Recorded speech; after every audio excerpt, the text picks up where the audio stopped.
Bonjour et bienvenue dans la revue de presse hebdo et audio du secteur retail e-commerce en France proposée par les Digital Doers. Nous sommes le 17 juin 2022 au sommaire cette semaine 5 articles. La supply chain amorce sa transformation digitale, à lire sur e-commercemag.fr. Ces technologies qui donnent envie de retourner en magasin, à lire sur le JDN. La transformation responsable des marques, mythe ou réalité, à lire sur e-marketing.fr.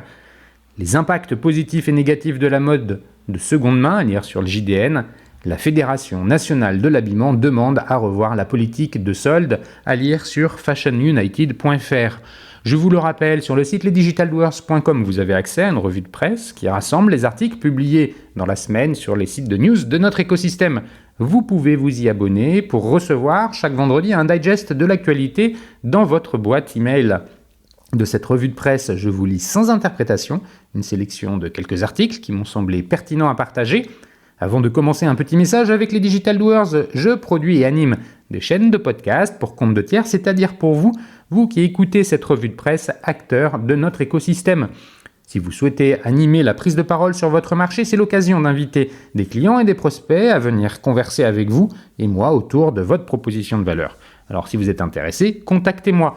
Par ailleurs, je vous invite à découvrir le nouvel épisode de la semaine, le numéro 142, dans lequel nous parlons champagne avec Édouard Roy, cofondateur et CEO des champagnes EPC. Plus de 300 000 bouteilles vendues en moins de 3 ans, une croissance fulgurante.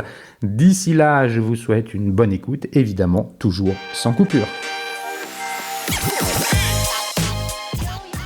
La supply chain amorce sa transformation digitale, à lire sur e-commercemag.fr en date du 8 juin. Face aux nombreuses difficultés impactant la supply chain, le digital apparaît comme une solution pour mieux maîtriser les risques, gagner en efficacité et répondre aux enjeux RSE. Mais plusieurs freins restent encore à lever pour gagner en maturité.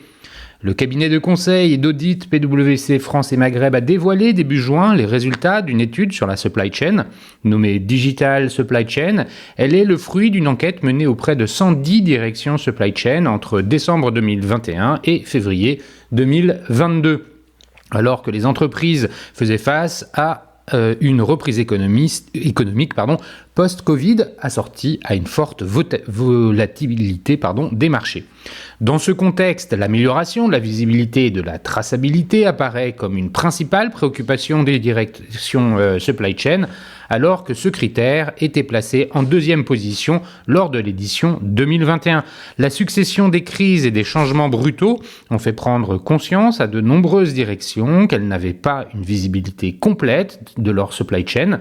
Certaines ont été confrontées à des ruptures au niveau du 2e, 3e ou 4e niveau de la chaîne d'approvisionnement qu'elle n'était pas en mesure de maîtriser, explique Michel Lashkar, associé responsable des activités supply chain chez PwC France et Maghreb. Par ailleurs, l'année dernière a également été compliquée d'un point de vue du service client qui s'est globalement dégradé en raison des pénuries et d'une forte volatilité qui ont entraîné un allongement des délais d'approvisionnement. Selon l'étude de PwC, l'amélioration du service client arrive en deuxième position des challenges à relever pour les directions supply chain. Le digital en fer de lance. Pour mieux maîtriser ces risques, le digital apparaît comme une solution essentielle. 87% des répondants indiquent que les nouvelles technologies devraient avoir un impact majeur sur leur activité à horizon 2025, soit 11 points de plus qu'en 2021. Le digital permet notamment de résoudre des situations de plus en plus complexes en analysant un grand nombre de données issues de la supply chain, souligne Michel Lashkar. En outre, les nouvelles technologies sont également utilisées sur les plateformes de logistique pour automatiser certains procédés et permettre de pallier à la pénurie de main-d'œuvre. La transformation digitale de la supply chain offre également la possibilité de répondre aux enjeux RSE via la mesure et le pilotage de la performance, notamment en termes d'émissions de CO2, de gestion des déchets, de santé et sécurité et de formation. Des freins à lever. Malgré cette prise de conscience grandissante concernant les apports de la valeur du digital, 2/3 des directeurs supply chain interrogés s'estiment pas ou peu matures sur les sujets digitaux. Plusieurs freins restent encore à lever dans ce domaine, comme le fait de ne pas disposer d'un système d'information robuste et de données de qualité. La conduite du changement apparaît également comme un point d'amélioration. Lorsque l'on met en place de nouveaux outils digitaux et process, il est essentiel de développer les compétences en interne et d'avoir les profils plus qualifiés en termes d'analyse de données, détaille David Rigaud, directeur au sein des activités de conseil supply chain chez PwC France et Maghreb. Par ailleurs, la crise a mis en lumière des difficultés d'adaptation des processus et outils digitaux aux changements brutaux. Dans cet environnement incertain, les directions supply chain qui seront capables d'ajuster de façon agile leurs processus et outils devraient disposer d'un avantage concurrentiel.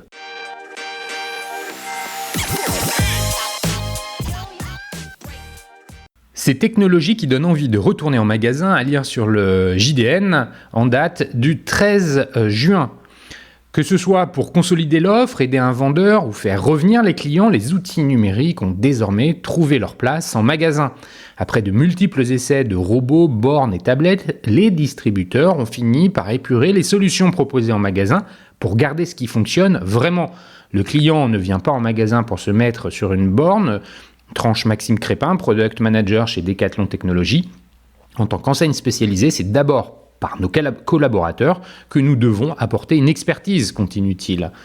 L'enseigne nordiste, qui mise donc en priorité sur ses vendeurs pour conseiller ses clients, a choisi d'installer des bornes en complément dans certains rayons pour répondre à une problématique spécifique. Sur ces 100 000 références, seule une toute petite partie rentre effectivement dans ces magasins. Pour des produits très volumineux comme les tables de tennis de table, Decathlon va exposer un seul modèle et disposer une borne en rayon présentant le reste de la gamme. Que ce soit via l'application mobile sur le smartphone du vendeur ou sur la borne en rayon, le client va pouvoir sélectionner des modèles, faire des comparatifs, accéder à des avis, regarder les disponibilités et les caractéristiques du produit directement en magasin, pointe Maxime Crépin. Sur un produit complexe et coûteux comme la table de tennis de table, et pour lequel nous n'aurons pas forcément d'experts en magasin, la borne ou le smartphone nous permettent de fournir la bonne information au client et de l'accompagner jusqu'à l'achat du produit, poursuit-il. Borne d'extension de gamme. Frédéric Baby Marin-Puy a lui aussi misé sur les bornes tactiles pour faire de l'extension de gamme. Avec son entreprise Retail Lab, il a mis au point Take It Easy, une borne tactile qui adopte le look du distributeur automatique. Take It Easy va venir occuper 1 mètre sur les 4 à 5 mètres de linéaire que prennent habituellement des produits comme les cartouches d'encre. Le dispositif présente au client les produits disponibles en stock dans le magasin.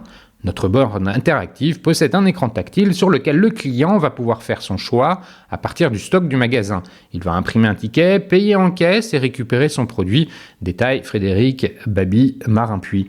Ce jeune entrepreneur a déjà équipé une dizaine de magasins Monoprix ou Système U pour le groupe Vertex. Les cartouches d'encre, par exemple, sont un produit à forte valeur ajoutée avec une marge inférieure à 10% pour le retailer. Elles vont représenter jusqu'à 12 à 15 000 euros de pertes chaque année à cause des vols, énumère Frédéric Baby Marin-Puy. En installant notre borne, nous avons calculé que le chiffre d'affaires sur le rayon augmente et le magasin réalise un bénéfice net 1,7 fois supérieur sur le mètre linéaire en question en incluant le prix de la borne et les 100% de démarques inconnues absorbées, poursuit-il. La solution s'adapte à de nombreux produits, comme par exemple les cartes Pokémon. Elle a pour objectif de rétablir les rayons qui ont quitté les magasins en raison d'un trop grand nombre de pertes et d'éviter que le trafic ne se reporte vers le site d'un pure player. Vendeur augmenté. Chez Decathlon, tout comme chez Fnac Darty, on parle maintenant de vendeur augmenté. Ces enseignes ont bien compris que leurs clients viennent en magasin pour obtenir du conseil et une expertise, sans quoi il leur suffit de se rendre directement sur Internet. L'objectif chez l'équipementier sportif va être de libérer au maximum les bras de ces vendeurs pour qu'ils se consacrent principalement à leur métier de conseil.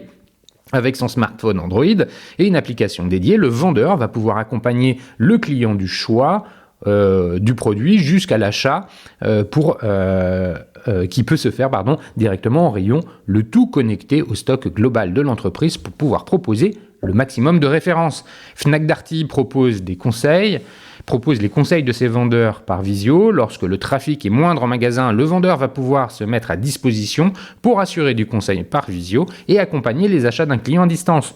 Depuis son lancement, le service a enregistré 150 000 connexions. Pour les équipes Fnac Darty, la visio réconcilie le vendeur avec le digital en magasin et crée de la continuité entre d'un côté son expertise et de l'autre les services proposés en ligne. Ship from Store. La crise sanitaire a contribué au renforcement des ponts entre digital et physique. Les magasins ont dû abaisser leurs rideaux et assurer l'essentiel de leurs ventes via leur site internet. Ils ont donc unifié leur stock pour proposer le maximum de références à leurs clients. Le Ship from Store, qui consiste à envoyer les commandes depuis un magasin physique et non le centre de distribution, s'est généralisé. David Sobel, le président et cofondateur de The Oz, une agence spécialisée en e-commerce, y voit surtout une opportunité. Sur les sites internet, les micro-ruptures se multiplient et cela n'est pas acceptable pour les clients. Une marque doit être en mesure de proposer une profondeur de stock maximale, note David Sobel. Le Ship from Store est une réponse à cette problématique et va permettre d'absorber les augmentations de flux que génère l'envoi d'une newsletter par exemple, poursuit le président de The Oz. Lorsqu'une référence n'est plus disponible en magasin, le vendeur va pouvoir tout de même la commander pour le client et le faire livrer chez lui, soit depuis un entrepôt, soit depuis un autre magasin. Là aussi, le vendeur est mis à contribution pour préparer des commandes et parfois même procéder à l'envoi. Géolocalisation. The Oz mise aussi sur les outils numériques pour diriger du trafic vers le magasin. Nous investissons 20% du budget digital dans la géolocalisation sur Google, détaille David Sobel. Le principe est simple. Lorsqu'un client va rechercher un produit sur Google, grâce à la géolocalisation, notre magasin va remonter dans les premiers résultats, continue-t-il. Derrière, la marque va pouvoir récupérer les statistiques du service et son ROI. Le président de The Oz croit beaucoup en cette solution. Le client a eu la bonne information au bon moment et c'est exactement ce que nous recherchons pour amener du trafic en magasin. Aujourd'hui, les marques souffrent de manière générale d'un déficit de trafic en magasin et la géolocalisation a un vrai impact. Grâce à des technologies plus matures, les barrières entre online et offline sont de moins en moins rigides et les retailers sont en mesure de proposer des expériences de plus en plus souples et intuitives à leurs clients.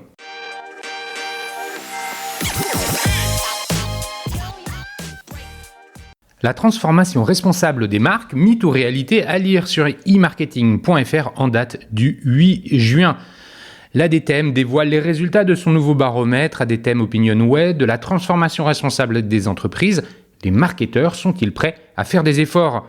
L'ADTM, réseau du marketing en France, a publié une étude menée avec OpinionWay sur l'ensemble du territoire auprès des décideurs marketing et communication et de dirigeants. Dans un contexte marqué par des enjeux environnementaux et sociétaux, mais aussi les problématiques du pouvoir d'achat et du difficile approvisionnement des matières premières, comment les acteurs du marketing envisagent-ils leur engagement sociétal ? Le développement économique reste sans surprise la priorité des marques. L'étude confirme que l'un des objectifs des entreprises en 2022 est la conquête de nouveaux clients, suivi par la mise en œuvre d'un marketing plus responsable et enfin la croissance de l'activité. Dans l'ère du post-Covid, 41% des marketeurs déclarent un manque de moyens humains et 39% un manque de moyens financiers pour mener à bien leur activité en 2022. Malgré les nombreuses difficultés, 96% des marketeurs se sentent concernés par le développement durable et 93% par le marketing responsable. Les entreprises s'engagent alors de plus en plus en faveur du développement durable et une grande partie, 77%, estiment que leur entreprise est déjà engagée dans une démarche marketing responsable. Les marketeurs les plus engagés mettent en place de nombreuses actions en interne afin de pratiquer un marketing plus responsable. Voici le classement des changements souhaités. 78% veulent avoir un impact positif sur la société, 72% travaillent sur la réduction des déchets et des emballages et 66% sur la réduction de l'empreinte environnementale de leurs produits et services. Les difficultés du marketing responsable. La complexité à changer le business model vers plus de responsabilité reste un frein pour 38% des entreprises. En deuxième position, la crainte de perdre de la rentabilité est suivie du manque d'outils et de méthodes pour 29% des répondants. En d'autres termes, les marketeurs n'ont pas tous les bonnes cartes en main pour cheminer vers la transformation responsable de leur entreprise. Ils sont encore 59% à ne pas avoir entamé d'action sur la sobriété numérique, par exemple. Certains pensent que leurs consommateurs ne sont pas prêts à payer plus cher pour une offre de qualité environnementale supérieure et pour une qualité sociale supérieure. Ainsi, les acteurs marketing ont aujourd'hui le sentiment que les business models des entreprises sont peu compatibles avec la conduite d'un marketing responsable. Au total, 89% des entreprises s'accordent à dire qu'il faut changer la politique business de leur entreprise pour conduire une stratégie optimum de marketing responsable. Pour répondre aux enjeux sociétaux et aux contraintes budgétaires des clients, les entreprises vont alors devoir se réinventer et trouver de nouvelles solutions. Une bonne part des entreprises, 41%, jugent utile d'avoir accès à un guide des bonnes pratiques pour avancer plus sereinement en matière de marketing responsable. Certains seraient preneurs de référentiels et de méthodes qui ont fait leurs preuves, puis 31% des sondés souhaiteraient des benchmarks sectoriels.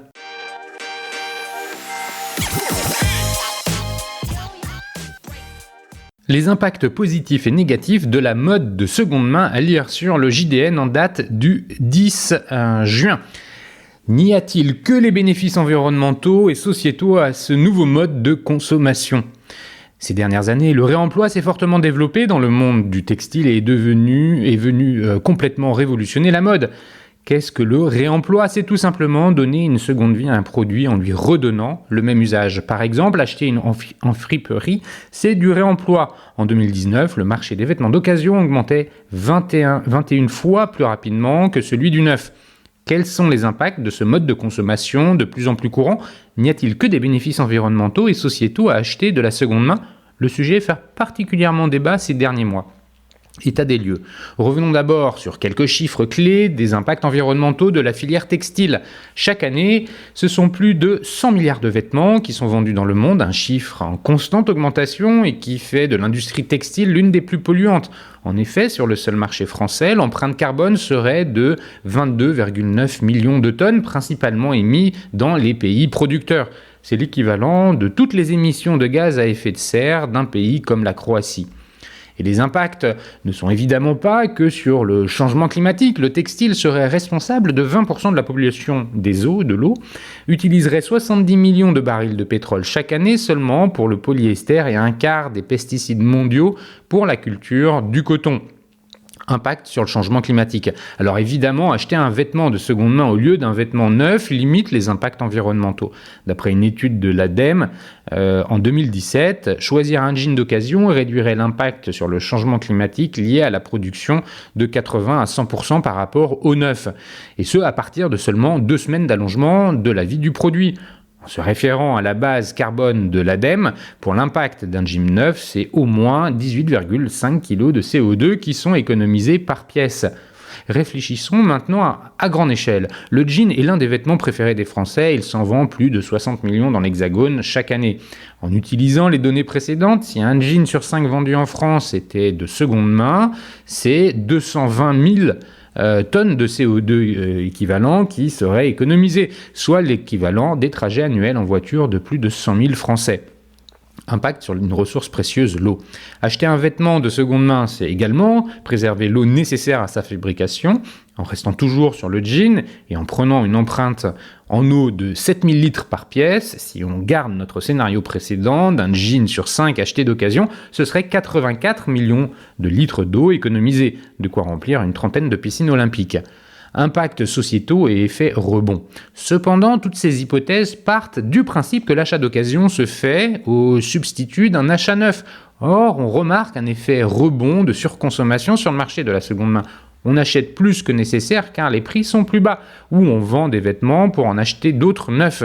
Il est donc important de toujours se poser la question de la nécessité de l'achat en utilisant la méthode Bisou par exemple. Le produit qui a le moins d'impact est celui qu'on a déjà. Il est également important de se poser la question de l'impact social de la seconde main et plus particulièrement de l'essor de la vente entre particuliers.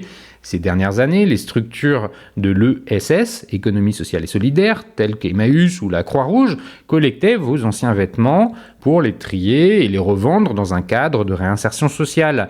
Bien que ces structures aient bénéficié de l'essor de la seconde main en voyant grimper en flèche l'attrait pour les friperies, elles font face à deux problématiques qui viennent fragiliser leur modèle. D'une part, on observe une qualité de dons en baisse, ce que les structures appellent la crème, les belles pièces pouvant être facilement vendues, arrivent de moins en moins nombreuses dans leurs locaux. En effet, par souci de pouvoir d'achat, les citoyens vendent eux-mêmes ce qui a encore une valeur marchande et donnent le reste.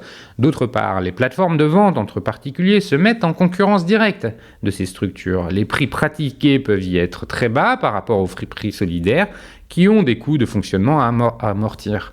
La seconde main reste globalement bénéfique pour la planète et la société. L'important est de rester dans une logique de consommation raisonnée et qui ne met pas au second plan les structures solidaires.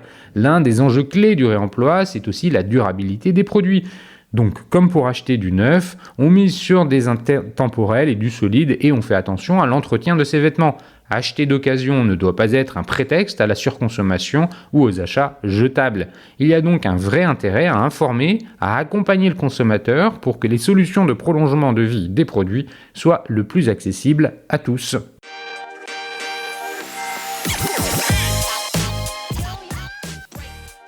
La Fédération nationale de l'habillement demande à revoir la politique des soldes, à lire sur fashionunited.fr en date du 13 juin.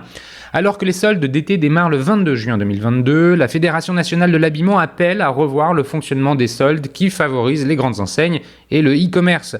Sur les réseaux sociaux, la plupart des détaillants multimarques sont vent debout contre une date choisie pour les soldes d'été, le mercredi 22 juin, estimée trop tôt compte tenu, entre autres, des retards de livraison et du manque d'enthousiasme face aux derniers soldes d'hiver. La Confédération des indépendants et le collectif national de l'équipement de la personne avaient déjà interpellé les ministres concernés sur la question. Le 9 juin, c'est au tour de la Fédération nationale de l'habillement de publier un communiqué qui demande à revoir le fonctionnement des soldes pour retrouver une équité des conditions de concurrence entre grandes enseignes, e-commerce et commerçants traditionnels. Brader les collections d'été au début de l'été, une absurdité. Alors que l'article 16 de la loi 2019-486 va être appliqué pour la première fois, la Fédération nationale de l'habillement tire la sonnette d'alarme. Si rien n'est fait, les commerçants devront brader les collections d'été qu'ils viennent de recevoir dès le 22 juin. Rappelons qu'initialement, les soldes avaient lieu à la fin de l'été pour écouler les stocks et présenter la nouvelle collection à nos clients. Des soldes d'été un jour seulement après le début officiel de la saison d'été ne fait pas de sens. Pourquoi brader les produits adaptés à la saison en poussant au consumérisme alors que la France souhaite s'engager dans une démarche d'économie raisonnée ? S'interroge Franck Houette, vice-président de la Fédération nationale de l'habillement. Reconnecter les soldes à la vie des territoires dans l'intérêt de tout le monde. Pour la Fédération nationale de l'habillement, il s'agit d'assouplir non pas le cadre légal des soldes, mais les périodes autorisées. Il existe déjà des départements qui ont des dérogations, les frontaliers et l'outre-mer. La Fédération nationale de l'habillement demande au ministère de l'économie, des finances et de la souveraineté industrielle et numérique de prendre exemple sur l'Allemagne où il y a plus de périodes de soldes réglementées depuis 2004 et de laisser aux commerçants le soin d'organiser leur semaine de solde dont la durée resterait strictement encadrée en fonction de la dynamique de leur territoire et de leur situation économique. Dans les centres-villes, on pourrait imaginer que les commerçants puissent bénéficier des périodes touristiques de vacances pour organiser leurs soldes, ou dans le sud de la France, où l'été dure plus longtemps que des soldes de fin de saison arrivent mi-septembre par exemple. Est-il indiqué dans le communiqué. L'idée n'est pas de renoncer aux soldes, mais de les réaliser à des meilleures périodes. Cela éviterait sans doute des débuts de soldes avec des promotions avant les premières semaines qui mécontentent les consommateurs avec de vrais soldes à la bonne saison, conclut Florence Bonnet-Touré, secrétaire générale. À propos de la Fédération nationale de l'habillement, la FNH est la seule organisation représentative de commerce indépendant ayant une activité dans le prêt-à-porter et le textile.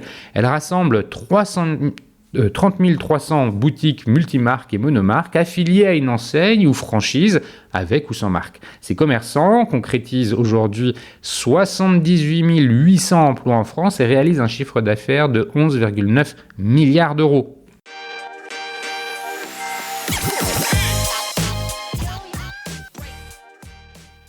Et voilà, c'est fini pour cette semaine. Merci de m'avoir écouté. N'oubliez pas de vous abonner à la revue de presse sur le site lesdigitaldoers.com. Si vous aimez l'exercice de cette revue de presse Retail e-commerce dans sa vision audio, n'hésitez pas à me le faire savoir en m'envoyant des messages sur LinkedIn et mieux encore en la faisant connaître autour de vous. Enfin, un dernier message d'auto-promo avec les Digital Doers. Je produis des chaînes de podcasts thématiques pour les prestataires de services de notre écosystème. Donc, si vous souhaitez animer la prise de parole de votre marché, c'est l'occasion d'inviter des clients et des prospects à venir converser avec vous autour de votre proposition de valeur. Vous êtes intéressé, alors contactez-moi. D'ici là, portez-vous bien et à la semaine prochaine.